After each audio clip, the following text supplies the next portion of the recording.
Ce message s'adresse aux Afro-musulmans. Les frères, il faut que nous nous réveillons. Nous ne pouvons pas être dans notre religion des suiveurs. Nous devons d'être des leaders. Ce que j'appelle la stratégie afro-musulmane, c'est l'idée que nous, musulmans d'Afrique, devons connaître notre histoire particulière au sein de la civilisation musulmane et notre rapport à cette civilisation et à la civilisation mondiale, premièrement. Deuxièmement, nous devons savoir et comprendre que si l'islam, ce sont des principes universels, ces principes sont accueillis par une culture particulière. Les Turcs ont leur culture et ils ont accueilli l'islam dans cette culture et ont donné naissance à des productions, des propositions civilisationnelles et culturelles qui témoignent de leur génie. Les Arabes ont leur propre culture. Ils ont été les premiers à avoir accueilli l'islam à l'époque du prophète, sur lui la paix, et ont mis en place, grâce à cet islam, une civilisation des plus brillantes avec l'ensemble des peuples qui étaient autour. Et ils ont accueilli l'islam avec leurs particularités culturelles, que nous respectons, mais qui n'est point l'islam en tant que tel. Et que d'aucuns, malheureusement, même nous, Africains, avons tendance, non pas les anciens, mais peut-être les contemporains, en raison des voyages que nous faisons ou des études que nous faisons, ou de la propagation d'une certaine vision de l'islam qui se fait chez nous, eh bien, nous confondons l'islam avec la culture des orientaux ou la culture des maghrébins. C'est un danger pour l'islam, parce que nous réduisons celui-ci, ses principes, à une culture particulière qui n'est qu'une culture minoritaire dans la grande civilisation et grande communauté de l'islam, des musulmans. Nous devons, nous, en tant qu'Africains, en tant que personnes qui voulons transmettre notre message, notre vision, nos traditions à nos enfants et faire d'eux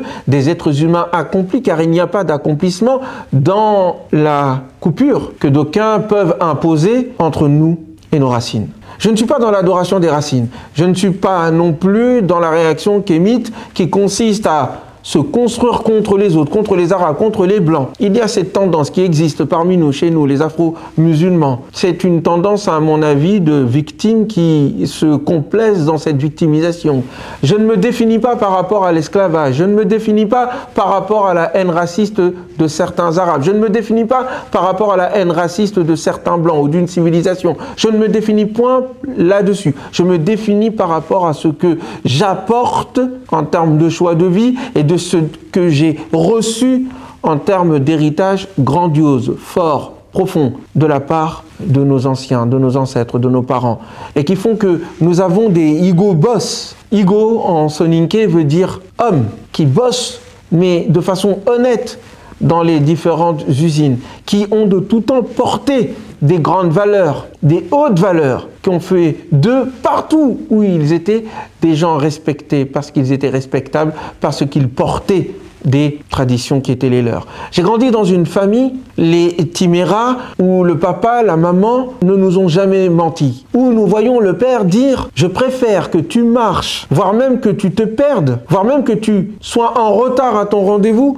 plutôt que de frauder le métro et de te faire attraper devant tout le monde et de nous donner la honte ainsi. » Je me souviens de ce papa, de ces tontons, de ces mamans qui étaient honnêtes, refusaient de voler. Le père, mon père, refusait ainsi de courir après les allocations familiales par dignité en disant « Si cela vient à moi, je prends, mais si cela ne vient pas, je me contente de ce que j'ai. » Ces valeurs-là sont des valeurs africaines, sont des valeurs musulmanes. C'est ce qu'on appelle ce code d'honneur, mais qui doit exister dans les différentes cultures afro-musulmanes que je connais. Mais nous, plus particulièrement chez les Soninké, on appelle ça du yeruraru.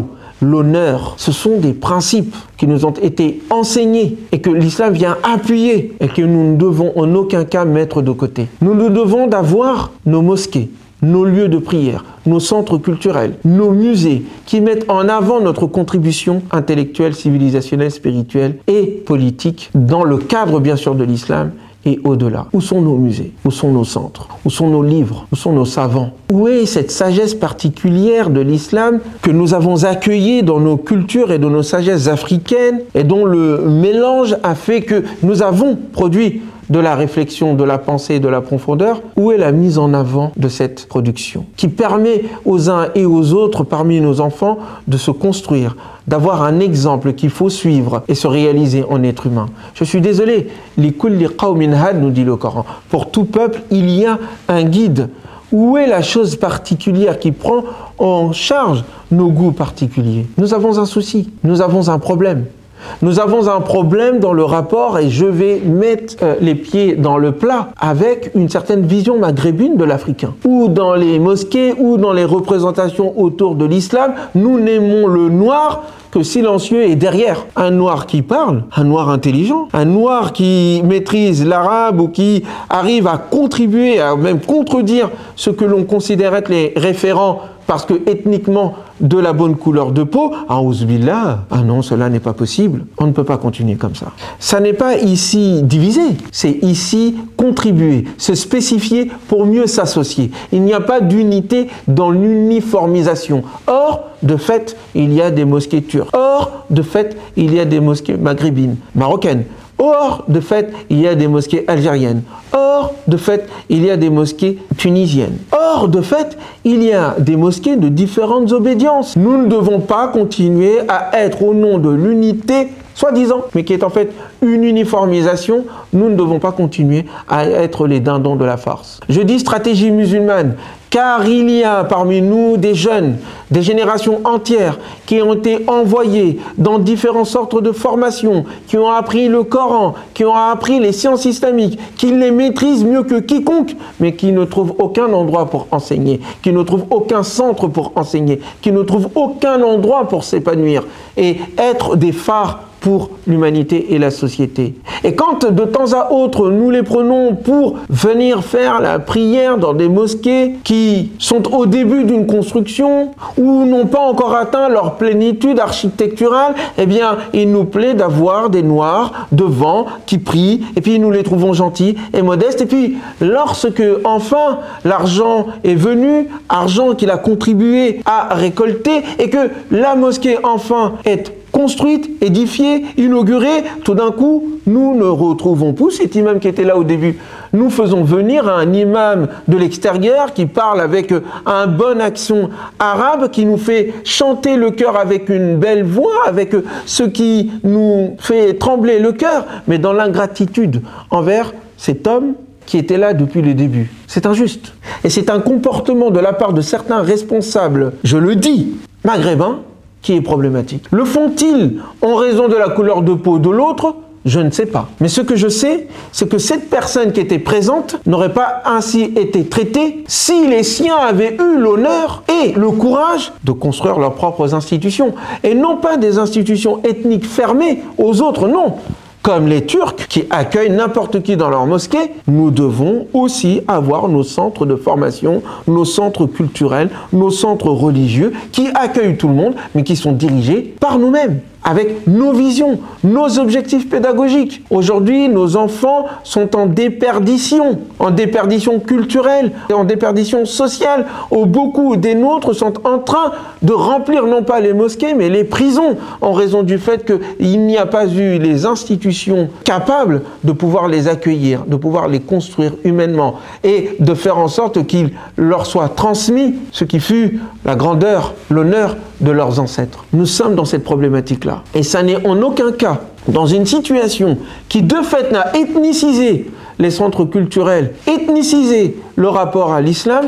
Dans cette réalité-là, nous ne pouvons pas continuer pour l'unité qui n'est jamais préservée par les autres, être les dindons de la farce. Il nous faut contribuer et non pas seulement suivre. J'ai cette image dans une des journées de l'UEIF. Et je sais que ces gens-là, quelquefois, n'aiment pas ce que l'on dit. Mais ce n'est pas une critique contre eux, c'est une contribution qui est au-delà d'eux. De ce célèbre prédicateur, de ce célèbre intellectuel qui, à un moment donné, a enseigné à Oxford, qui, parlant devant ce parterre de personnalités et de personnes par centaines qui l'écoutaient, eh bien, a mis à côté de lui un Sénégalais.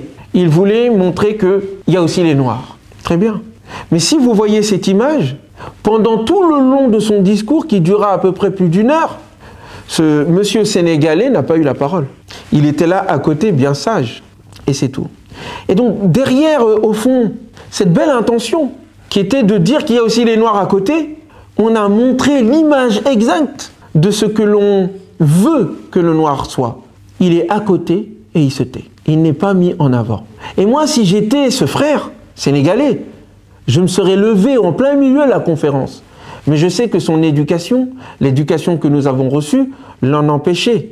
Mais l'autre éducation aussi aurait empêché à ce que nous nous mettions dans ce genre de situation. Comment est-il possible de demander à un savant africain de venir sur l'estrade, d'être assis auprès du conférencier et de ne même pas penser lui donner la parole? Ses études, son savoir, sa contribution en fait, que l'on dit vouloir avoir, en réalité est rendue muette. Et ça, mes chers amis, c'est pas par racisme que je dis ça, mais c'est parce que je sais que le prophète sur lui la paix n'aurait jamais fait ça. Quelle indélicatesse, quel manque de savoir-vivre, quel manque de savoir-être dont font preuve certains responsables religieux ou certains amis, frères en religion maghrébins. Parce que dans le cas contraire, si c'était au Sénégal que ce frère tenait une conférence et que l'autre frère, grand prédicateur ou grand intellectuel d'Oxford était venu dans cette conférence, on aurait eu la politesse, même on se serait dépêché de lui donner le micro pour qu'il puisse dire quelque chose. C'est la moindre des choses. Et ça, c'est une illustration de la relation que nous avons. Il y a un gros problème ici. Je ne dis pas que c'est général. Je ne dis pas que tout le monde est comme ça. Je dis que c'est une attitude, une atmosphère qui existe. Et ça, on n'a pas à le reprocher à ceux qui sont propriétaires de leurs institutions. C'est normal. Ils font ce qu'ils veulent. Ils ont mis en place des institutions qui permettent à ce que leurs enfants aient la transmission de leur compréhension de leur identité et de la religion. Le malheur et l'erreur se trouvent chez nous, qui, lorsque nous sommes 20 000, 30 000, à vouloir aller prier et honorer un grand savant qui s'appelle Abdullah Ba, et que nous n'ayons aucun endroit pour nous, aucun institut, aucune institution pour pouvoir nous accueillir tous derrière ce grand homme, et que nous soyons obligés d'aller mendier la place de la mosquée à d'autres, je trouve que c'est dommage. C'est tout à l'honneur de nos frères maghrébins que de nous prêter ce lieu. Magnifique, que Dieu les en récompense. Mais ça n'est pas à notre honneur, nous, afro-musulmans, que de devoir constamment mendier. Comme cette image que je vois à chaque fois de darons africains qui, dans la mosquée, sont toujours là à parler « Fils Abilillah, donnez-nous, donnez-nous, donnez-nous ». C'est bien, ça montre leur humilité. C'est bien, ça montre que, Inch'Allah, ils font ça pour Dieu, ils iront au paradis, du fond du cœur. C'est beau, c'est magnifique. Mais ça n'est pas une situation de leadership. Je veux une stratégie afro-musulmane, une stratégie de leadership musulman qui contribue au débat musulman, à le faire lever de cet affreux, à le sortir, le libérer de cet affreux tête-à-tête qu'il y a entre la communauté maghrébine et l'État français, entre la communauté maghrébine, arabe et l'ensemble du monde, où il y a une OPA culturelle sur l'islam. Non, non, non, non. L'islam est au-delà des différentes cultures qui lui ont donné forme à travers l'histoire et nous, les Africains, devons contribuer à la réponse face aux défis que nous avons aujourd'hui. Il ne s'agit pas de se recroqueviller dans sa couleur de peau, il ne s'agit pas de se recroqueviller dans la nostalgie des empires passés, mais il s'agit de saisir l'histoire, le passé, afin de contribuer au futur vers un projet de civilisation cosmique et universelle qui fait que chaque culture a sa part dans la formation du futur, dans la formation d'une humanité qui, dans sa mission de lieutenance de Dieu sur terre, est capable d'être à la hauteur de ce qui fonde son humanité, la souveraineté, la dignité, la raison, le partage et la créativité. Si nous ne sommes pas capables d'être leaders dans ce domaine, nous sommes condamnés à continuer à être les esclaves que d'aucuns voient à travers notre couleur de peau. À nous de nous libérer, à nous de contribuer, non pas contre les autres, mais pour Dieu, au nom de la grandeur que Dieu a mis en nous.